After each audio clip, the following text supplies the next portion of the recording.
اعوذ باللہ من الشیطان الرجیم، بسم اللہ الرحمن الرحیم۔ میاں وائس کے معزز دوستو، السلام علیکم۔ نبی کریم صلی اللہ علیہ وآلہ وسلم نے ارشاد فرمایا، اللہ تعالیٰ نے تمام بندوں کی 5 چیزوں سے فراغت فرما دی ہے، اس کی عمر سے اور اس کے رزق سے اور اس کے عمل سے اور اس کے دفن ہونے کی جگہ، اور یہ کہ انجام میں سعید ہیں یا شقی ہے۔ نبی کریم صلی اللہ علیہ وآلہ وسلم نے ارشاد فرمایا، کسی ایسی چیز پر آگے مت بڑھ جس کی نسبت تیرا یہ خیال ہو کہ میں آگے بڑھ کر اس کو حاصل کر لوں گا، اگرچہ اللہ تعالیٰ نے اس کو مقدر نہ کیا ہو، اور کسی ایسی چیز سے پیچھے مت ہٹ جس کی نسبت تیرا یہ خیال ہو کہ وہ میرے پیچھے ہٹنے سے ٹل جائے گی، اگرچہ اللہ تعالیٰ نے اس کو مقدر کر دیا ہو۔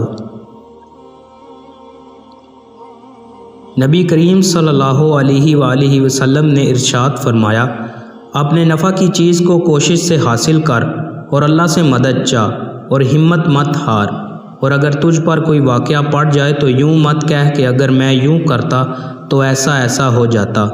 لیکن ایسے وقت میں یوں کہہ کہ اللہ تعالیٰ نے یہی مقدر فرمایا تھا، اور جو اس کو منظور ہوا اس نے وہی کیا۔ نبی کریم صلی اللہ علیہ وآلہ وسلم نے ارشاد فرمایا، آدمی کی سعادت یہ ہے کہ خدا تعالیٰ نے جو اس کے لیے مقدر فرمایا اس پر راضی رہے، اور آدمی کی محرومی یہ ہے کہ خدا تعالیٰ سے خیر مانگنا چھوڑ دے، اور یہ بھی آدمی کی محرومی ہے کہ خدا تعالیٰ نے جو اس کے لیے مقدر فرمایا اس سے ناراض ہو۔ دوستو، ویڈیو کو لائک کریں، دوستوں کے ساتھ شیئر کریں، اور چینل کو سبسکرائب لازمی کریں۔ بہت شکریہ۔